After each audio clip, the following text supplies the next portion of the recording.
Hi, and welcome to Work Tea with Molly. This is a podcast about what is going on in the work world, a little bit of work tea, if you will. I'm the host, Molly Marquard, and I am the creator of negotiatethis.org, Instagram, TikTok, website. I write articles and post career tips, negotiation tips. I have a negotiation course if you are a beginner negotiator or just want to brush up on the basics. That's at my website, negotiatethis.org. But but let's get into it. What is the work tea going on in the work world right now? If you said AI, you are on to something. Yes, AI is the buzzword for maybe the decade. And with my recent blog post, Why Women Aren't Leaning into AI, we are going to explore this topic and what AI means for women and how it impacts how they use it or how they don't use it in the work world. If you want to read the full transcript, you can go to the blog post on my website, negotiatethis.org. So recently, a stat was published that women are using AI at 25% the rate that men are using AI in the workplace.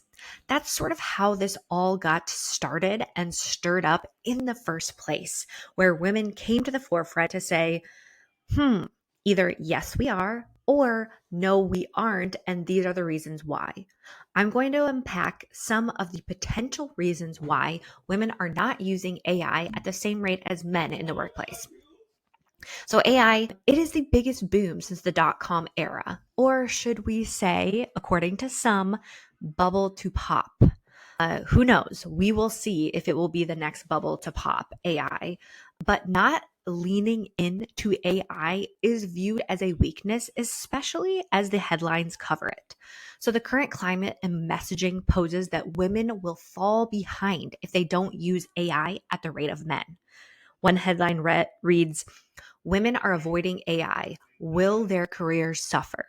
Again, you can get all of the sources that I am talking about, the headlines that I am using at my blog, negotiatethis.org, if you want to read it in full. But right now, we'll continue and unpack this.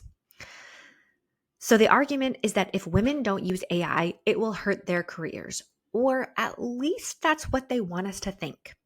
Although women may have good reason and sound rationale for being skeptical of this new technology, as it will and is reshaping the world as we know it.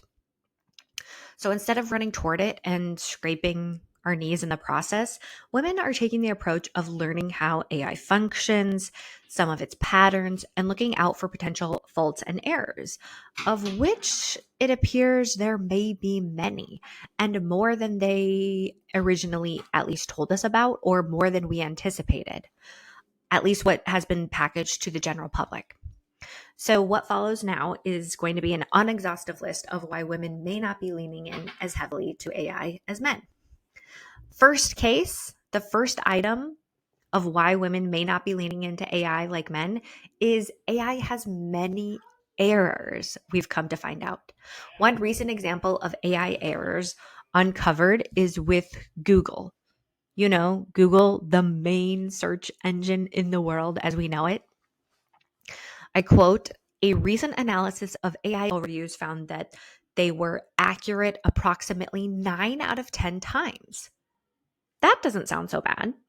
But with Google processing more than 5 trillion searches a year, this means that it provides tens of millions of erroneous answers every hour, or hundreds of thousands of inaccuracies every minute. That's a direct quote. So that means Google is wrong 10% of the time. The search engine of the people we're talking about, the one that's relied upon by millions, billions, trillions of searches every year. Wonderful. Not a big deal at all. Being sarcastic right there. So, okay, let's bring it back. Regular Google searches by regular people is not so bad, right? How high are the stakes? I mean, there could be worse AI errors happening, right? As long as workers aren't just mindlessly using Google AI, I'm sure AI is fine, right? Well, maybe not so fast. There are definitely worse AI errors beyond the Google AI search engine. And it would be one thing if just regular people were using AI and it had erroneous search results in it, which is still pretty bad because people use Google for a lot of items, and some of these items are quite serious. But we're also using it in our judicial system. One headline reads, AI hallucinations created errors in court filing, top law firm says. We've all heard online that they make up cases within the judicial system. And then once somebody has to dig into it, it is wrong. It's false. It's all made up. So, okay, that's one case. Now we know as long as we aren't using it in the courtroom and official judicial documents and using it to help create laws and to sentence people, then we're fine, right? Well, we also use AI in the medical field. AI fails at primary patient diagnosis more than 80% of the time, study finds. AI chatbots have improved their diagnostic accuracy when presented with comprehensive clinical information, but still failed to produce an appropriate differential diagnosis more than 80% of the time. Whoa.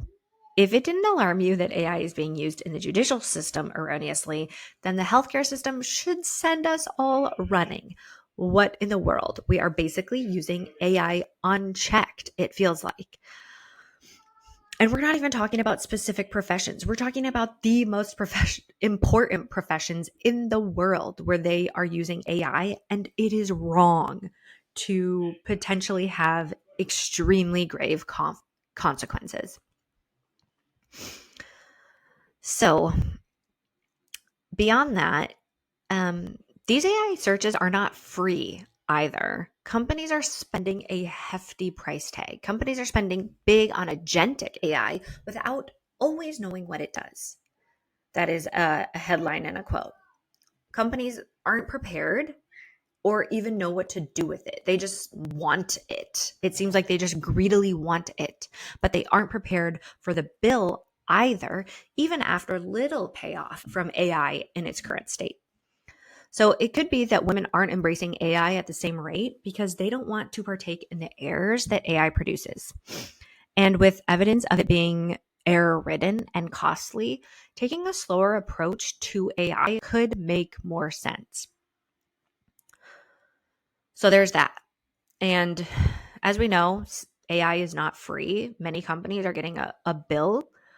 If there's a big bill, what is AI going to cue? Layoffs. So that brings me to the next point. AI is reducing jobs. We all know, we all read the headlines. AI is producing a substantial amount of layoffs, and they have taken place monthly, basically. 20,000 job cuts at Meta and Microsoft raise concern that AI-driven labor crisis is here, quote unquote. Companies are heavily investing in AI to the tune of billions of dollars. One recent example of this is Oracle. Oracle was struggling to find financing for Stargate, its $500 billion data center initiative with OpenAI. And then in February, Oracle announced a $50 billion debt raise to help fund its infrastructure build out. And then, as if you've been following the layoff news, one quick Tuesday morning in April, and one short email and 30,000 employees vanished off of Oracle's payroll to help bankroll their not yet performing AI ventures. So if you haven't quite picked up on it yet, AI isn't quite paying off yet for the investments that have been made into it. One headline says, tech companies are cutting jobs and betting on AI. The payoff is far from guaranteed. So companies are betting high on AI potential before seeing any substantial return. And they're laying off workers because of AI's potential and not AI's performance. So do we hope that their bets pay off for the sake of investors and the stock market in some roundabout way? Or would it help the common worker more if the potential of AI didn't pay off? Honestly, from this standpoint, it seems lose-lose. And because of the lose-lose potential, it may be a large factor in why women aren't exactly embracing AI at the same rate as men. Those are the first two topics of why women aren't leaning into AI in the workplace. I will continue in the next episode of a couple more reasons, and we unpack the impacts of AI and why women may not be embracing it. If you don't want to wait for that, you can go ahead and go to the blog negotiatethis.org and read the whole article to get all of the reasons.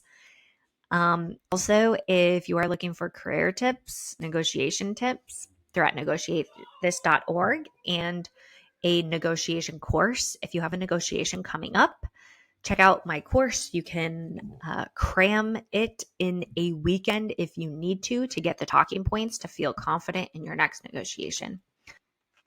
Until next time, with more on why women aren't leaning into AI, this is Work Tea with Molly. Thanks for listening. Follow along, share a comment. I will read, and I hope you listen to the next one.